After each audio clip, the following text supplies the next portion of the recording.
I had an overdose and I just went into a unity consciousness state. There was a lot of golden fractal mandalas. It was like the most bliss, zen, nurturing experience I had ever felt. And I was like, oh, thank God, I'm done. I'm never going back. And I heard this female voice, and she was essentially like, yeah, you're not done.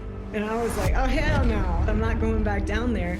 And it's too much. It's too intense. And she's all, we get it's been hard for you. You signed up for this. You chose this.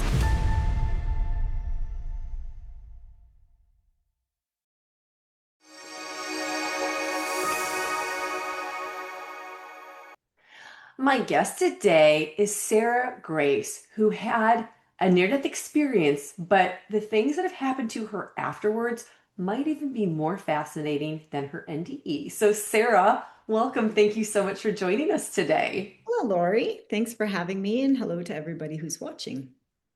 Well, you have had a very extraordinary life after this NDE, but let's start at the beginning, and I'm going to let you share it in any way that makes sense. So I have been a psychic paramedic. I utilized my intuitive abilities and psychic abilities while working as a paramedic in California for 15 years. And I grew up in South Dakota, a tiny town in 2000, middle of nowhere, pre-internet. I was raised on Standing Rock Indian Reservation and very conservative, very violent family. My abilities started at the age of 7. One day I just woke up and I could see colors around people. So it was like halo or the street light, at nighttime you could see, but colors. And then from there, I began feeling people's feelings, knowing what they were thinking, could tell if they were lying. And it eventually moved into seeing disease in people's bodies, seeing spirits, and ultimately dead people. So I'm a kid running around the Midwest, no idea, right? Not a stable or safe environment to be able to ask my family. Just hoping it goes away. It did not go away. It only continued to grow. So I finally broke down and asked a family or somebody close to the family. And they did the hellfire and brimstone bit. Don't ever talk about this. We'll send you to a loony bin.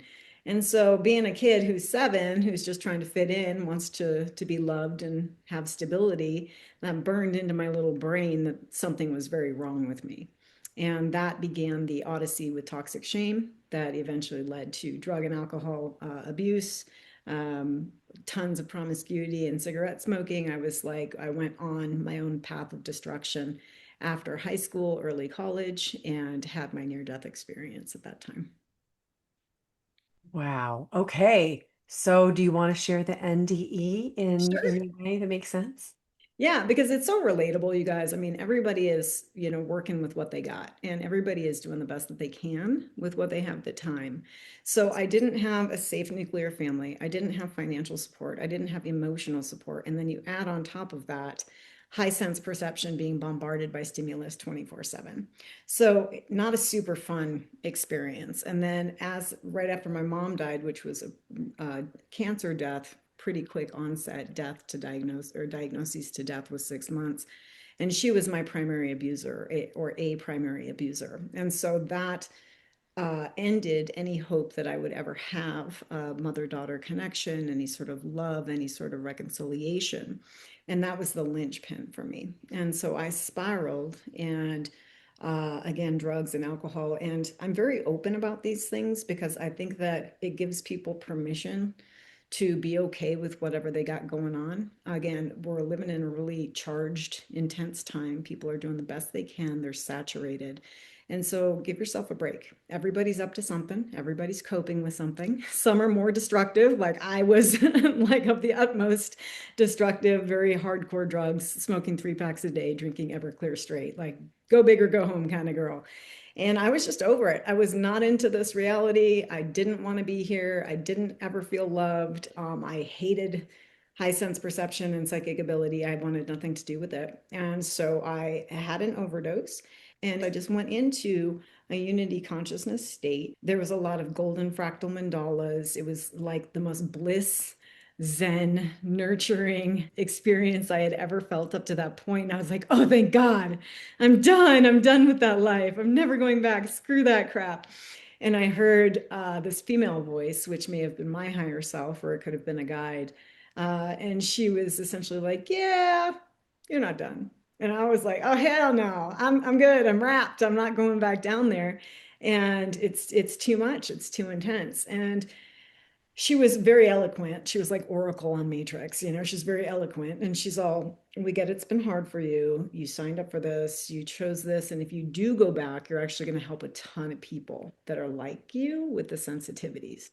And when you're in a unity consciousness or a near death experience, you can see everything at the same time. Everything makes sense, right? And you're seeing it from all sides, and you're like, "Oh my gosh, this is the outcome, and this is why all these things have happened to me because." And so I just had that light bulb moment of like, "Oh, okay, I'll go back." So obviously I chose to come back. What I didn't realize is that you got to come back, and then there's the boots on ground work that needs to be done to heal. Wow.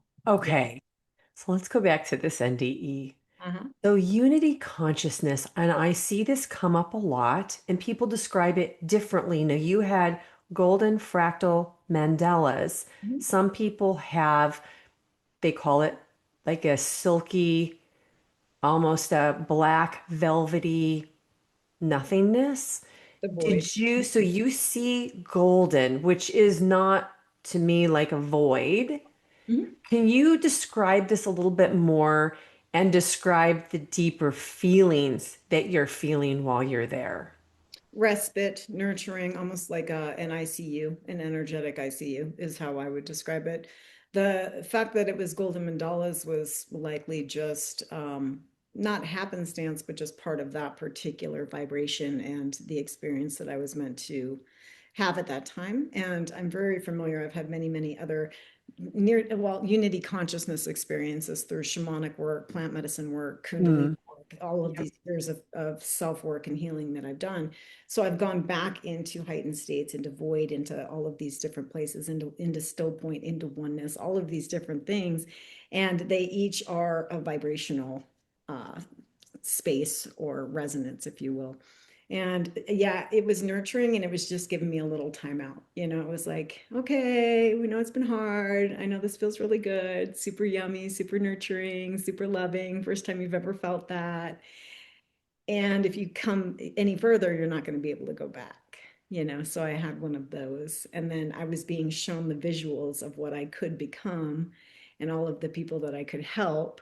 So And you actually had visuals. So oh, yeah. are you seeing this like, is it a screen presented in front of you? Is it just in your consciousness? Like, how is this happening? Yeah, it's like it presents almost like a screen, but really it's just a stream of data because everything is just energy, right? And vibration. And so much of what is out there is just algorithm, if you will. So there's a lot of math and algorithm that then presents to the clairvoyant mind in the way of visuals. So yeah, I was just seeing pictures like life review, that we all go through. Did you become any of those scenes, or were you more an observer of them? Well, it's everything all at once, right? So I was watching it, but I was also feeling part of it. And there isn't that sense of separation in that unity consciousness experience. Everything is simultaneously, and it makes sense simultaneously. And so that's why I think, because I felt so good and I was like, "Oh, yeah, this is amazing. I feel amazing," for the first time. And then being able to see the visuals of potentially all the people that I could go on to help and the impact that I could have, that obviously got me back So there. they're showing you visuals of future, potential future. Mhm. Do you then come back later and have deja vu as you maybe recognize on some level these people that you had been seeing? Yeah, for sure. Yeah, because it's just the merging of the timelines, right? And Can you it, give me an example of one that you were like, Oh, holy? girl, it's been so. I mean, I have 15 years of 911 and thousands of calls and tens of thousands of clients worldwide. It's like it's been so much immersion in this world of like holistic healing, personal wellness, and all of that. Is there one that like knocked you off your feet that you were like, oh my God, I can't believe this? There were so many. One of my favorite from the ambulance was this beautiful woman. She was like Torrance area of LA. And in the book, we called her Miss Sophie, and she was dying hospice, yeah, a hospice patient. She was end stage. She was dying, and there's a typical resonance with people that are facing death. A lot of people are just really unhappy about it, fearful, drugged out, whatever their experience is. It's typically very heavy. And with her, it wasn't. Like we went into the house, it was very serene. There's cookies baking, there's candles going. Everything is very neat. She's very tidy. She's got this beautiful knit hat on of jewel tones, and she's wrapped in this blanket. And she's so close to death that she's translucent, but she's just serene. And we load her up, and we're taking her in. She had like some infection or whatever the transport was for. But I loved in the back of the ambulance, one of my favorite things was being able to talk to people from all walks of life, like totally different demographics. You're never gonna like, you're so out of your little, world and bubble. And it's such an immersive educational experience. And I was just sensing, I'm like, there's something about her. Like I've known her and there's something I gotta ask her. Like, what is your secret? Like, how are you this close to death and you're just like glowing? And she was so clear. And she was essentially just like, if I am made of love, because she remembered herself as love. And she's like, if I am made of love, I'm a fragment of God. If I'm made of love and I'm going back to love, whatever is there to fear? And that stayed with me forever because she's one of the very few people that I ever saw. And I saw a lot of death. It's Sarah, just, you gave me full goosebumps when you said that. Like I could feel them going from here all the way. I'm getting them again, just even talking about it. It's like that's so evolved that somebody understands that they're loved. oh, totally. And she was just so she stuck with me always. And, she was coming from that same resonance and what I was shown. And then fast forward now in medical, intuitive, and psychic surgery practice, I'm still very much an energetic paramedic. Right now, it's more energetic paramedic, but kind of being able to help people connect to their own power and get through to be able to connect to that space within themselves where they can heal themselves and they can really shift programs and behaviors and they understand what tools are and they understand their gifts and sensitivities. Like, girl, if somebody had told me like a million years ago now, but 30 years ago, there's nothing wrong with you. You're just really sensitive. So this is why you're sensitive because your nervous system is attuned 2 to 3 times as sensitive as a standard person. And here's the gift spectrum. Like there's this whole spectrum of abilities for us sensitives. And this is how you use them. Like if somebody would have come in and done that for me all those years ago, it would have shaved so much stuff off my process. But I had to go through all of that stuff so that I could learn and embody and build that curriculum myself. And that's what I help people with now. It's like handing them the tools. I love this. This is the whole reason I started this channel is to help people to connect to the power of their soul. Mhm. So, for people who are watching who haven't had an experience on the other side, what can you tell them that will help them understand the power of who they are? Well, there's nothing to fear. So, death is as normal as life and death are synonymous. Death is as normal as birth. Death is essentially graduation. So, what is an NDE? We get the taste of going home, right? We get the taste of remembering ourselves as consciousness, as a soul, as a spirit, as an energy body, or an energetic being. And that's shedding the senses, that's shedding gravity, that's shedding the egoic infrastructure, which is not a bad thing. The ego is part of the human design for a reason, because the whole point, you guys, is to be here to have the contrast and have our little experience.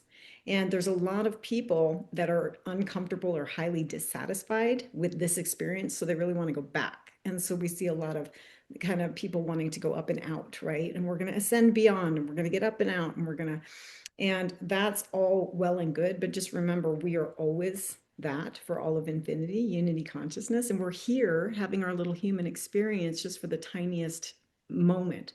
So the invitation is to live it full out. We are guaranteed 100% to die, absolutely guaranteed to die, but will you live?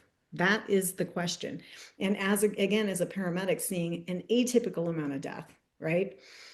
It was in my face every single day how fast it goes. And everybody thinks they have time.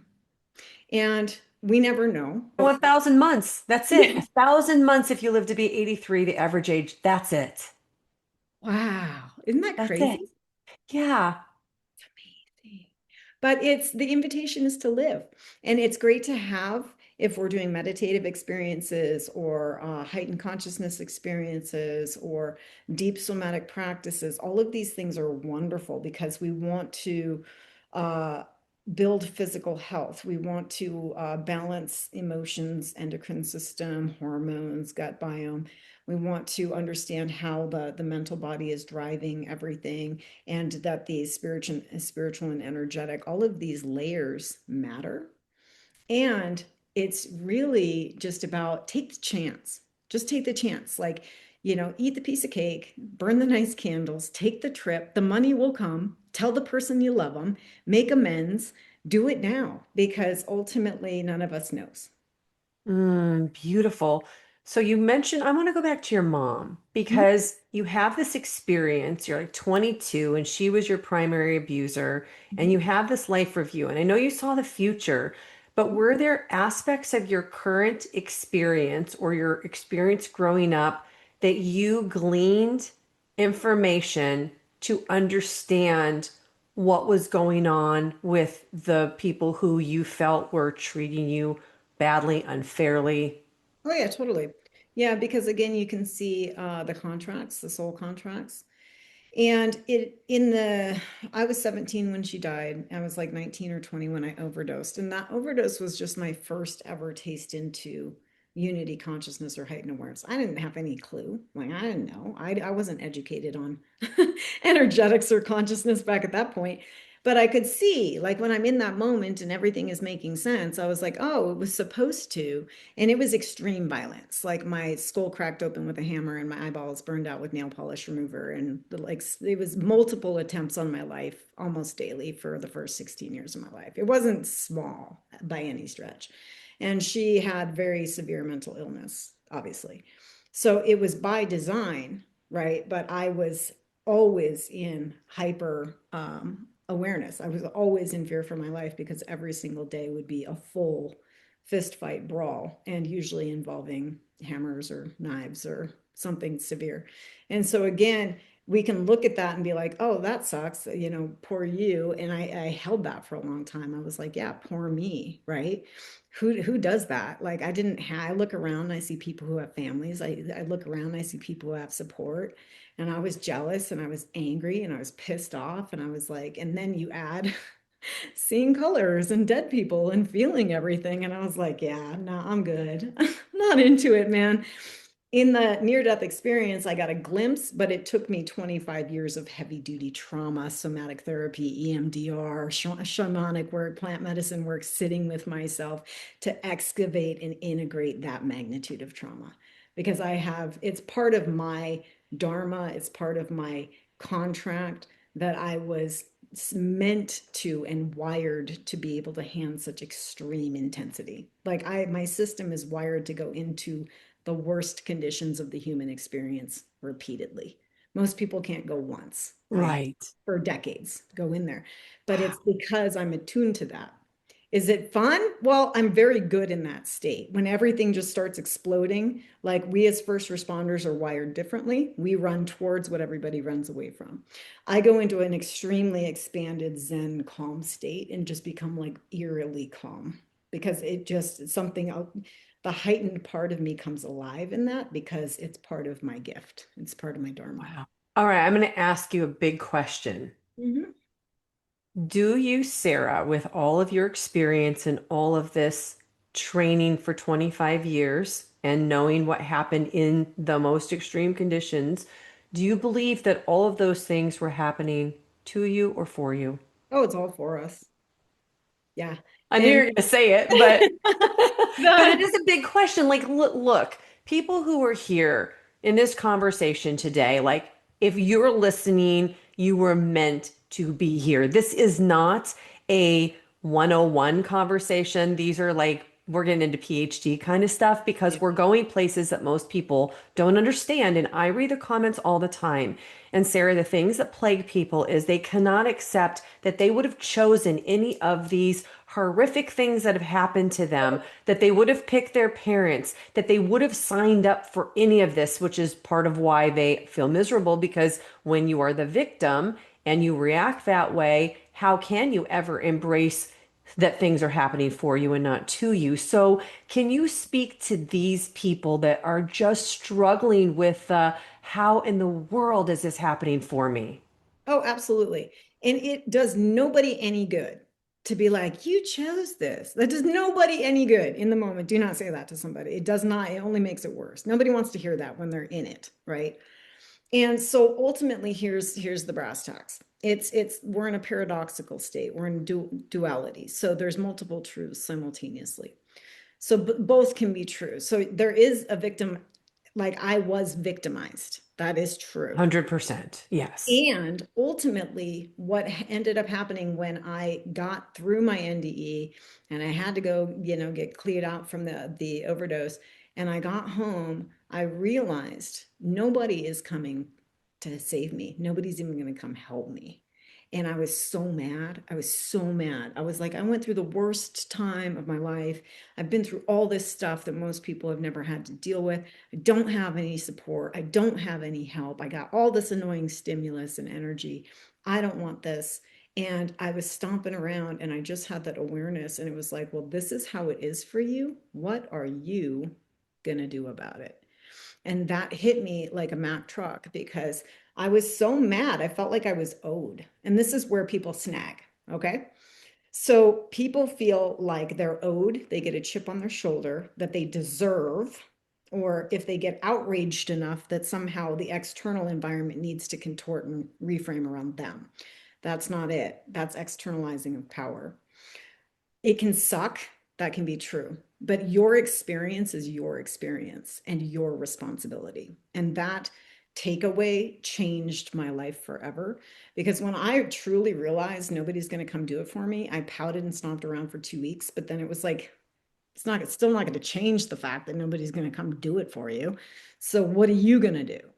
And then so it still took me a long time of kind of ebbs and flows, but ultimately I got sick and tired of myself. I got sick of feeling the same thing, saying the same thing, doing the same thing, and you ultimately get so sick of your own crap that you're finally like, okay, I'll do something, right? And that's it. That's the breakthrough. So where people snag is externalizing wanting others to come do it for them or others to placate their emotions. Your emotions are yours. Nobody makes you feel anything. You have a stimulus, the emotional response and reaction is yours, and that's yours to process. You're responsible for that. Nobody wants to hear that in today's culture. But if you're not going to, if we're externalizing, you're removing yourself, you're giving your power away. I'm all about maintaining your power. You're extremely powerful. I'm extremely powerful. I have my own power. I don't need your power, right? And the way that I connected to my own power was one, just facing myself and being real with what I was doing. I was the person who was perpetrating my own pain. I was the person who was ingesting substances and putting myself in shady situations. Yes, it was coming from program responses because of my upbringing. Anybody could look at where I came from and been like, oh yeah, girl, I totally get it. Right. But it was me and my stubbornness because I knew nobody's going to help me. So, but I'm stubborn and I'm like, get her done, South Dakota, Gen X. And so I was like, all right, I'm going to figure this out. And so I had to kick all those addictions. I had to get real about my bypassing. I had to become accountable. I had to stop blaming. I had to stop like, putting it on other people to like somehow fix me or change me. And then the real work began when I started to lean into what is this energetic sensitivity? Why am I like this? And then I had to face all of the shame and the fear and the projections around that while I was excavating all of the trauma from decades of beatings. Yeah, so it's been a heavy duty curriculum over here, but so worth it because it's like bricks and mortar, right? And we can make it all make sense. And it's like, it's an intense lived experience, but it's temporary. This is the human experience. It's going to end where your consciousness embodied. So you've come through hard things. I get it. I get it. Oh my God, do I get it? And ultimately, if you can find it within yourself to just be like, okay, that happened. I don't have to like it. You don't even have to really accept it. But what are you gonna do about it? That's where it starts. And if you answer that call, and if you say, I'm not gonna send that text, I'm not gonna reply, or I'm not gonna take that phone call, or I'm gonna go to trauma therapy and I'm gonna do somatic release, starts to shift, and all of a sudden things process through and energy opens up. There's space that fills the cells, there's space that fills the field, and from there we can bring in higher vibration, which everybody talks about, but they don't necessarily want to do the work to land it. Yeah, yeah. Oh, this is so helpful. I love this so much, Sarah. So I want to go back to your very first gift that you uncovered Mhm. because you called it the colors. And is it proper to use the term auras that are Yep. around people? You've had a long time now to really understand this. What is it that we as humans are all individually showing in this spectrum of color around us? What Most is people are it? super like, it looks like dust bunnies and gray clay. And what Very does that mean? well, it's just dense, consolidated energy because most people are unhappy, unhealthy, terrified, inflamed, and it's like they're being electrocuted and they can't, do anything. And so that presents in the field like, yeah, like there's going to be holes or tears, there's leaks in the energy field, so the system can't balance. That goes into anxiety, insomnia, panic, bipolar presentation, all kinds of things. Pent up trauma lives in the body, in the cells, in the nervous system. Mhm. So that forms cysts and fibroids and, even just like muscle stiffness, tightness, headaches, jaw pain, all those kinds of things. But in the field itself, fear, depression, apathy, lethargy, all of that looks like it's usually gray into brown, and then black is going to be a formed disease process, and sometimes red and orange are going to be more around like anger and inflammation. Are you assessing this? Like somebody comes into your awareness. Is this turned on where you see this in pretty much everybody you interact with? That's what I do. Yeah, all Oh day, my. every day, girl. Yeah, because now using my paramedic background, I obviously understand anatomy, physiology, but I've also studied now energetics and energy anatomy for many, many years. And so I see how it all presents. And it's not the auric field is the human energy field. It's a semi-permeable membrane. It's got thousands of energetic transmissions coming and going. So we're always like being bombarded, and most people don't disconnect enough to center and kind of ground their field. Most people are dehydrated, stressed, acidic, and inflamed. So those are going to be all of those kind of heavier, darker, and some of the like, yeah, reds and oranges and things like that. Too much thinking, people get bobbleheaded, and that looks like green hypertrophy. Like, you look at a sucker and it's got like a big bobblehead, but their cranial energy and mental energy is just frenetic going around their head, and that looks like green and gold energy, but it's not able to ground. And so I see people that are living in their heads and totally disconnected from their bodies, and that's going to create all kinds of, physical presentation, emotional presentation. So this is what I do now, is like the psychic surgery to correct all of that, and the medical intuition to people help people understand.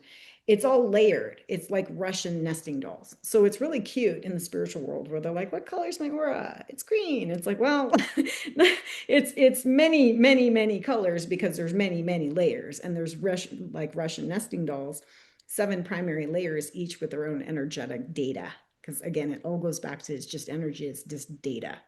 And so because I have clairvoyance as my strength, my mind's eye, my third eye, is able to register this data, and then my brain interprets it to, right?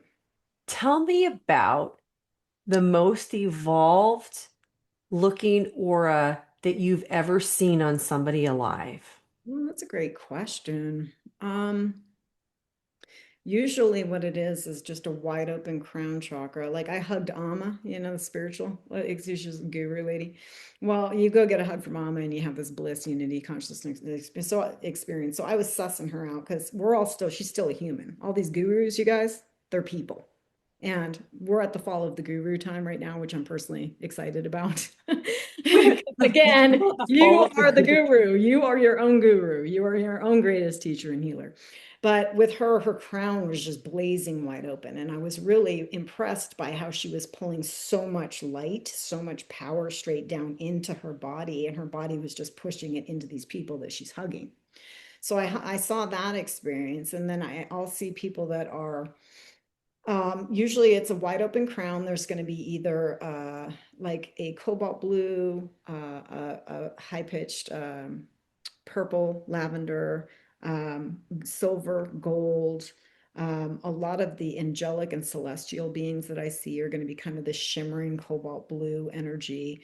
Sometimes there's like this powder pink shimmering type energy that comes in on some of these highly evolved people. So, I mean, I've seen people that are really clear in a lot of like, maybe we're doing a meditation or some sort of plant medicine or some sort of whatever. So we can all open up to that state. But then you go back to life. And that's really what I'm here to help people bridge because everybody's chasing this high, right? This peak experience of, oh, I felt so great. Everything made sense. It's unity consciousness. What do you mean I got to pay my bills? What do you mean my dog pooped on the carpet? Right? It's both, you guys. It's always both, right? And so it's about being able to be healthy in the body. And when your body is healthy, then the first layer of the field is flowing appropriately, meaning the energy is going in a clockwise rhythmic motion. It's perfusing through the cells. It's going up and down through the entire system, down the meridians. The emotional body will be brighter colors. It'll be moving instead of just globbed and stuck. And the mental layer will be flowing all the way up and down the entire person instead of just stuck up here. Okay. And then we go into astral, which doesn't really present in the auric field as much. So you mentioned something that caught my attention, and you said angelic and celestial beings.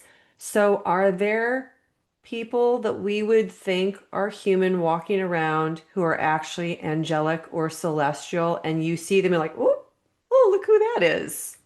Well, sometimes there are some souls that just incarnate as light. It's not as common. A lot of times, celestial frequencies come in at times of chaos, death, and trauma.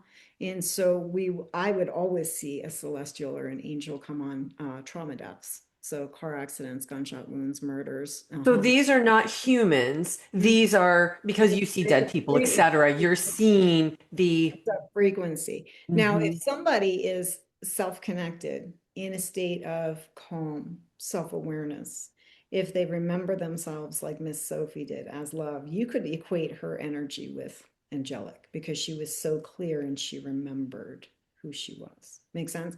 It's Yeah. not as much like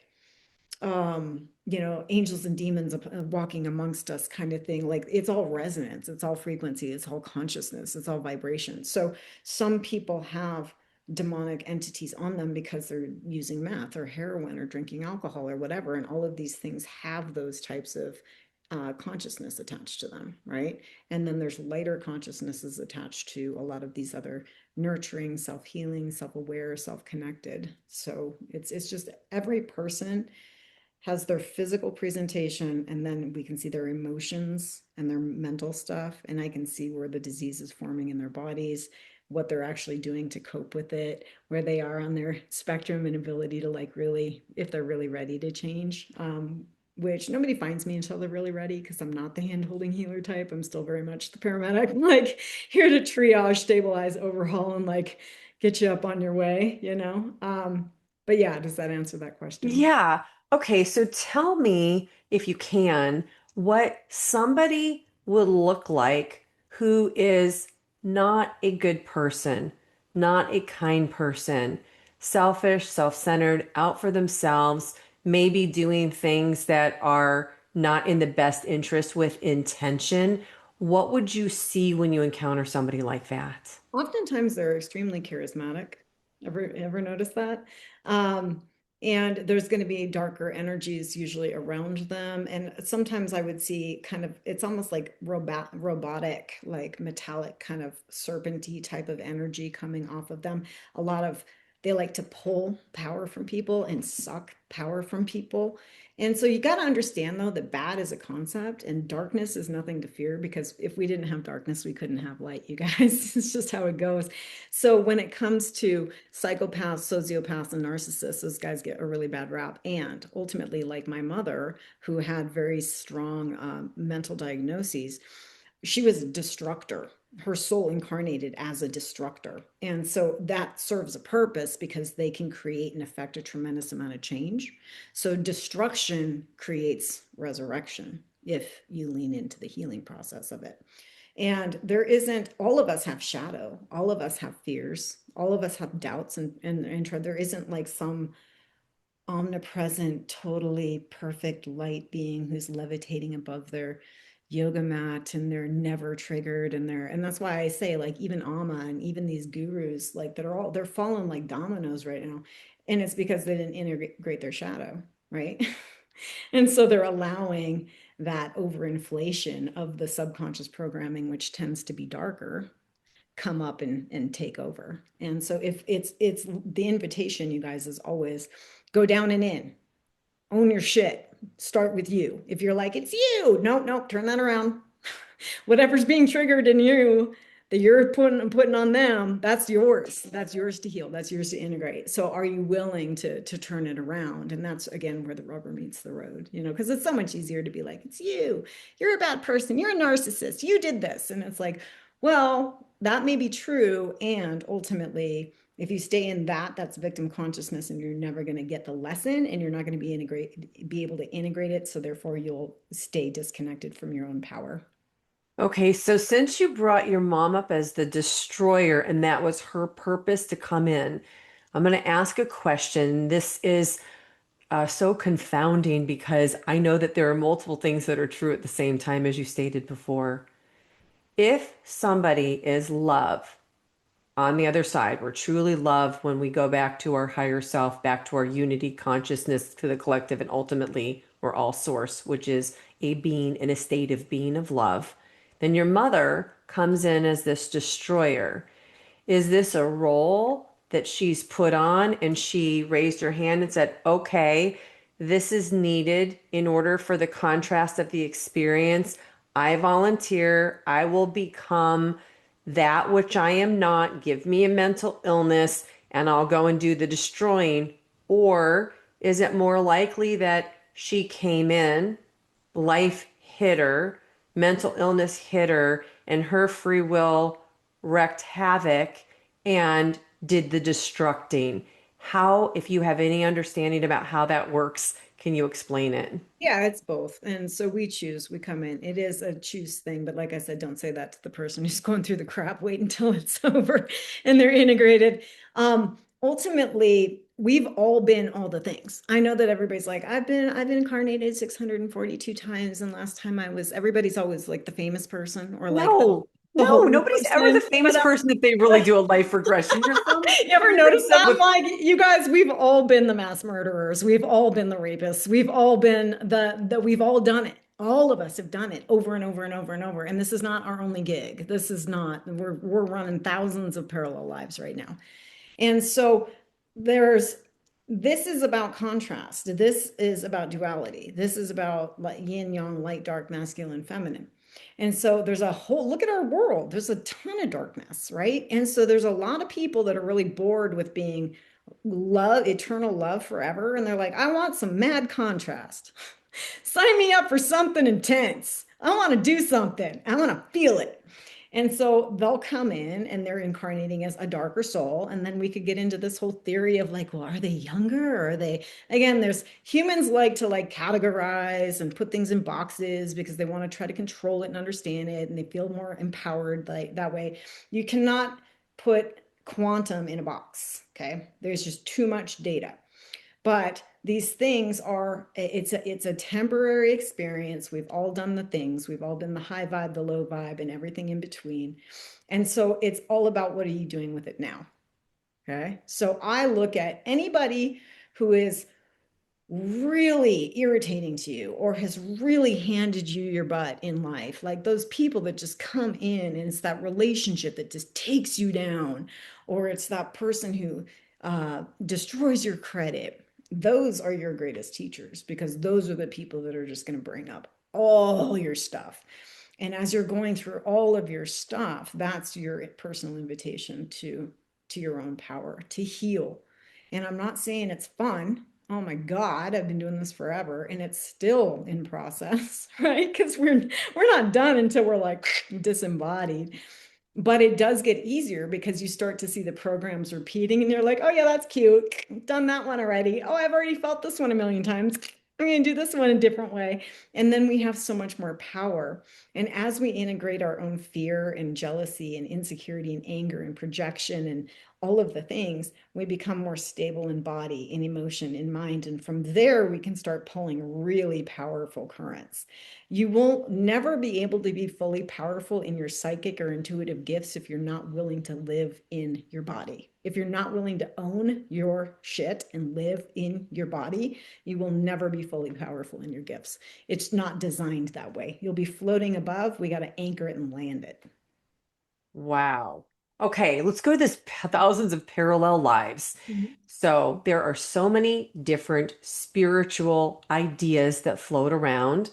There are some that say everything is pre-designed. You have been plopped into this life. If a bird is going to go in front of you and flap its wings 4 times, it will. That was all by design, and you are just walking the path that was set for you. Then you Mhm. have others that say you have a new life that's constructed every time you make a different decision. So you're in this relationship, you decide to get married, that's one life. You decide to break up with them and marry somebody else, that's another life. What do you understand from your perspective of being on the other side, all of these journeys you've had in integrating how these parallel lives work? Yeah, oh, there's infinite potential realities here that each of us has. And it's directly related to the etheric template. And the etheric template is the blueprint that creates the physical, emotional, mental grid, if you will. And so parallel lives, everybody's like, my past life. Nobody ever talks about like future lives or but it's all happening now. There isn't a past life. It's a parallel life. And essentially when you go into a heightened state of consciousness, you can see that there's just so many different, I mean, there's trillions of realities, you guys. There's trillions of realities. We are so earth centric. And I don't think most of us can truly wrap our mind around a trillion. Nobody has ever seen a trillion. It's just insane. Like if you go out into, to me, I've done like plant medicine retreats or like shamanic whatevers, and you go, I have these experiences where I go into such a meta state and it's like looking at a beehive. Okay, so in each honeycomb is the entire cosmos and all of the planets of this particular galaxy. So that's one little pod in this honeycomb. And then you pull back and there's all of these different honeycombs, right? And with galaxies and different species and different continents, all just the macrocosm, the consciousness of the universe or God or whatever you want to call it, is playing with itself through all of these different little experiences. So we're not the only rodeo, not by a long shot. Do you still do your paramedic work now? I'm still licensed. I'm not on the streets anymore. I miss it, but I only use 10% of my abilities there. Now I can actually use my full scope doing medical intuition and psychic surgery. Oh, that's incredible. Okay, so the thousands of parallel lives, I loved your explanation of that so much. It's so helpful. So I'm going to go deeper, Mhm. okay? Because I shared with you before we started recording that. So my medicines journeys, I've been working with 5-MeO-DMT for 8 years, Nice. and I have had a multitude of different experiences, but the last many have all been the same, where I've Okay. become the source. And Okay. there is nothing outside of that. And so you've kind of alluded to that with the honeycomb. I'm wondering if you've experienced that and what you can share from your perspective about that. Those I love plant medicines just in terms of their vehicles. but they're not solutions because we have an experience. I've worked with Bufo and 5-MeO DMT. I've been Yep. to Unity Consciousness. I've been to Still Point. I understand that. And then you go home and you're there and you're like, this is glorious. And then you come back. And then the egoic infrastructure reapplies within 7 to 10 days. Terrence McKenna called it probably. Yeah. The point is to be human, right? Yes. And in a way, because I was in that world for 5 years and I've done all of the things. And it's good, I think, to have a personal firsthand experience. What I learned is that ultimately, it's just another adjunct. It's just another tool. It's going to blast you in some way. And if you don't have the foundation set, if it's all about integration, plant medicines are all about integration. And if you don't have the foundation set, it can actually do a lot more harm than good. And so if you're considering doing plant medicines, only do it if one, you get a very clear, strong yes. And two, you've got good infrastructure to be able to integrate the experience. I 1,000,000% agree with that. These are not things that you take lightly. Like people think that the experience is it, but it's not. The integration for weeks or sometimes months, depending on the experience, is really the real work. I mean, it's work. It I is. mean, don't you feel like a nervousness every time before you do it? I always feel like a reverence for it Yeah. every time before you do it, no matter Yeah. how many times you've done it. Yeah, I'm wrapped on all that. I've done more than my share, girl, but like but now I'm fortunate that I've been in unity consciousness and heightened state for so many times, not just with plant medicines. You can do it with tantra, kundalini, breath work, holotropic. There's all kinds of ways. But again, it's all the stuff up here and we have these experiences and we remember, but then we got to come back and still pay your taxes and then gas prices. And then like, it's not about bypassing humanity. It's not about trying to get out of here. We're going to get out. You're going to get out at some point. If you feel crap all the time, it's on you to do something different. And it's not about going to a doctor for another pill, another pill, another pill. That just adds more, right? So there's a whole holistic spectrum over here, right? Just it starts with basic.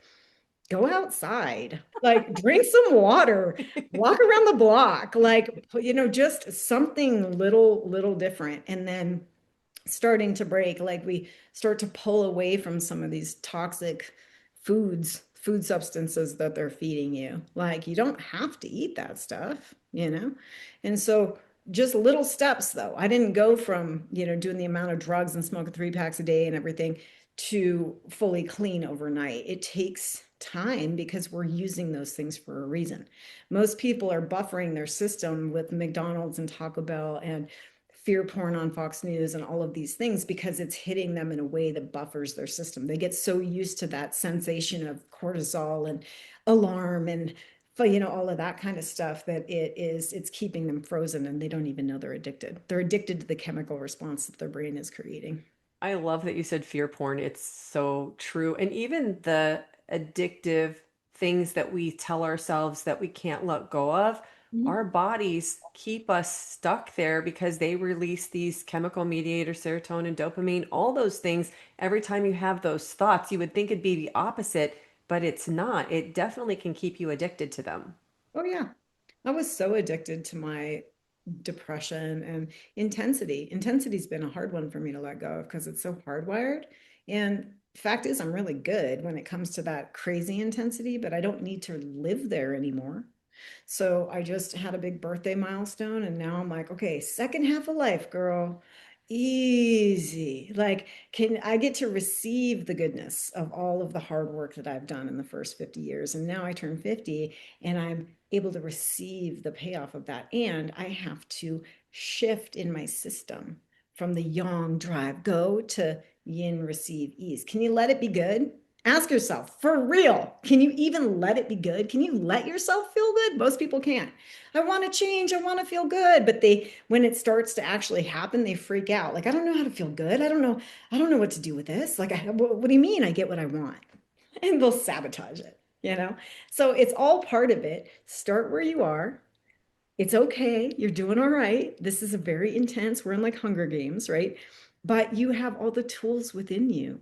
And if the more willing you are to just stop listening out there, listen to yourself, listen to your own intuition, study different people, take little bits from each. Don't give your power, follow, become a devotee of anything or anyone. Your power, right? Learn and then take little, like very practical, actionable steps. That's it. Love it. That's how we. So helpful. Okay, I want to go back to this honeycomb idea because within it, you said that there were not just human experiences. That was just one little teeny tiny part of it. Mhm. What do you understand about other experiences that we are potentially having as souls? Things that I think people on Earth, the mainstream, would label as ET or any type Oh of yeah, there's totally non-human. there's dense there's realities that are so dense that it doesn't move. Everybody's like, this is the densest of all realities. I'm like, no, it's actually not. There's frequencies that are just actually, it's like frozen and doesn't move. And then you have this is duality. So we have two sides. There's ones that have 33 sides. So the brain can't comprehend that. The brain can't be like, what? Like, oh yeah, it doesn't get it. I've seen other civilizations and things that are so far beyond advanced where we are. I'd give us about a C minus. Like we think we're so great. We're about a C minus on the spectrum of like what's out there in terms of intelligence and productive societies and all of this. And then it's been proven that on Earth, humans have come and gone, you guys, 5 different times, like wiped. Mm-hmm. It's Mm-hmm. documented, Hey, right? all you have to do is go to Egypt or Cambodia Yeah, or Göbekli Tepe and look at the technology and what was created to know that there were people more advanced than us now. totally. And so again, we get so self-absorbed and self-important and it's all what it is. There's all of these different things, but how's that going to help you in your life today? Like if you want to go explore those, cool. Like that's what I'm about because that's what we're doing here. We're being human. So let's be real about being human. Okay, so people for a long time, since about 2012, I would say, are talking about a great awakening, an energy shift. And you mentioned that you see and work with and interact with energies all day long. And you've been doing this for a long time. This is 25 years. Mhm. So, Sarah, have you been feeling energy shifts in the collective around you over the last 20, 10, 5, 2 years? Or is Yep. pretty much everything the same that it's been? No, I wish we could go back to the 80s. Really? Tell me about that. Well, because it wasn't just so bogged with all the cellular data and we're all being nuked in like a So, microwave. yeah, so you're feeling even energy coming off of devices All of and it. Yeah. things. Yeah. Well, and so in some schools of thought, we're in the age of we're going from Piscean dark masculine into Aquarian light feminine. And a lot of people are like self-assigning importance. Like we signed up to help the consciousness doesn't actually need help. Like it's going to do it regardless. And so there's this divine overlay that's been playing out for thousands of years. This planet is millions and millions of years old, you guys. We're like, not that, we're not. And so it's doing this thing. And so we've had this experience where we've all watched AI come in and all that that's done. And we've watched the food deteriorate and the fluorides in the water and everything has just gotten to be so like chemically based and toxic, if you will. But don't let that deter you. You can still be healthy and happy, and which is the ultimate act of rebellion in this world. So I hugely advocate it. Um, and when it comes to the we're helping usher in this dawn, right? So the bulk of human consciousness, the bulk of humanity can't really hang with where we're going. It's too dense. So we're seeing tremendous death, tremendous death.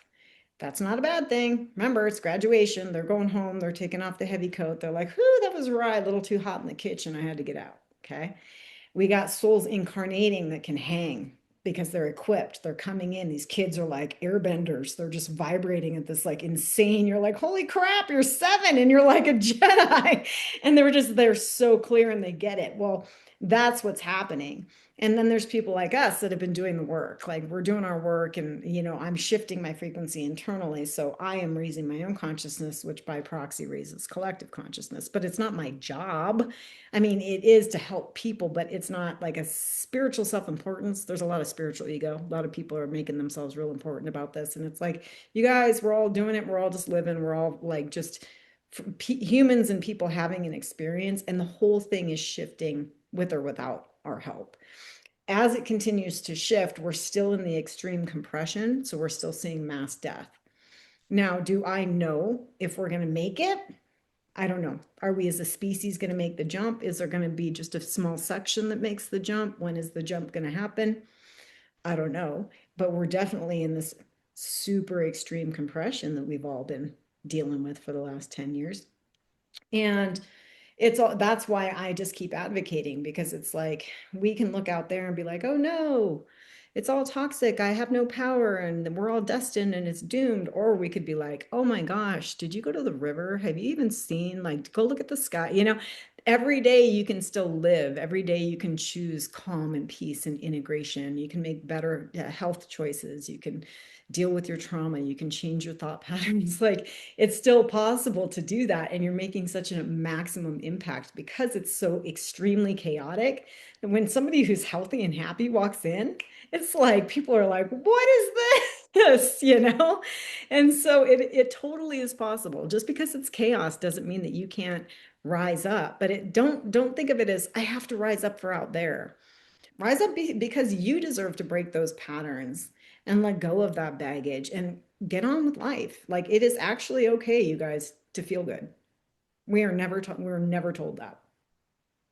Wow. Okay. I'm going to go back to something you said before, and I'm going to end it here, Mhm. which is you mentioned that almost everybody is stressed, dehydrated, acidic, and inflamed. Yeah. So, will you address each one of these and explain what it means and what people can do to maybe start to reverse this? Yeah. So stressed, obviously, we're in a super amped environment. And so anything that you can do to catch yourself plugging into whatever it is that makes you feel like you're being electrocuted. Okay. So news, just all of the chaotic social media. Maybe there's relationship stuff that just keeps you constantly triggered. Like, start to really look at, maybe it's your boss, maybe it's whatever. So start to just really scan and look at, like, what are the giant, biggest stressors. And it's not about having to, like, just quit your job. That's not realistic for some people. But there are ways that you can leave the building at lunchtime and go sit under a tree at the park, or, do a float tank after work or on the weekends, or things to mitigate the stress. Okay. So evaluate stress, identify stressors, and then work to alleviate that. Dehydrated, pretty much everybody's dehydrated. So again, because the stress creates cortisol. The cortisol throws off the hormones. The hormones throw off the gut biome, and that's going to throw off all the cells, which become toxic. And then most people are not hydrating enough or breathing. So if you just drink more water, it's that simple. Just drink more water. Carry around a little thing with you. Add lemon to it. Add electrolytes to it. Drink more water. Go outside, sit in the sun, and take some deep breaths. It is astounding how much better you'll feel. All kinds of physical and, like, brain fog stuff, sluggishness, apathy, depression, lethargy, lymph issues, candida, yeast infections, all of these kinds of things. You just drink more water and all of a sudden it starts to move. It's amazing how that happens. And so those are those. Acidic is going to just be the cortisol dumping into the cells. It creates a toxic environment. So you just got to calm yourself down. And we want to shift to alkalinic. Go outside, lay on the ground. For the love of God, you guys, nature's like the ultimate healer, and it's free. So you go outside, and that's going to be the negative ions coming from the earth. Go sit by running water. Go sit by, like, a little waterfall, and those ions, the ocean, the ions are just going to recalibrate your system and recharge you. And And what the was trees, and the and the trees. trees? Yeah. What was the last one? I forget. Inflamed. Oh, inflammation. Yeah. I mean, most people chronically inflamed through extremities, but all organ systems inflamed, and mainly GI. So if you want to be healthy, focus on your gut health. So we hydrate, we breathe, we introduce vitamin D to start kickstarting the mitochondria. You got to move, you guys. You have to move your body. But from there, the inflammation is gut biome based because the food isn't food, it's food like substance, it's plastics and particles. And we have leaky gut and we have all kinds of IBS and we have all kinds of presentation. So start simple and you can increase pre and probiotics. Rise up because you deserve to feel good. Beautiful. Well, I'm curious for the people who are watching. We covered a lot of ground with Sarah. What did you like the most? Was it her near-death experience? Was it all of her information about how the energy systems work? Was it all of the talk about the trauma and what you need to do to get rid of it? Like we covered a lot, but even if you just got this far and you write collective or waking up the collective, it really helps these videos. But I would imagine by now, Sarah, people are really excited to connect with you. So Yeah. tell everybody about how they can work with you, please. SarahKGrace.com, Sarah with an H, kgrace.com, and you can find one-on-one session there. We have group communities, we've got group connection classes, workshops, and immersions. So all kinds of ways to reach out to me. And you have a book as well? Yeah, I've got three: Journey into Grace, Tales of a Psychic Paramedic. And then I just published Empath X, Congratulations. your lifeline for thriving on Earth as a gifted soul. Very to the point. Obviously, you guys can tell, like, I'm to the point. Let's just get her done. Exactly what to do for energetic sensitivity. Wow.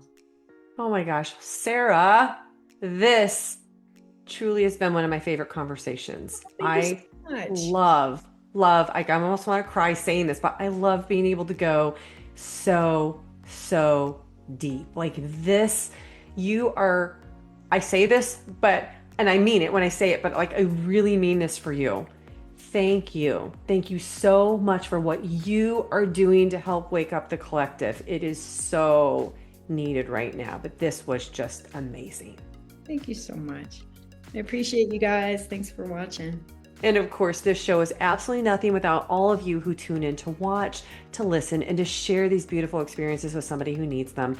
But if you still have questions, you can join me for Wake Up Wednesdays live at 5 p.m. Pacific, 6 p.m. Mountain, 7 p.m. Central, and 8 p.m. Eastern. Thank you, everybody, for watching. Bye. Do you believe that love never dies and you want to hear stories that prove it? Well, hit the subscribe button. You belong here.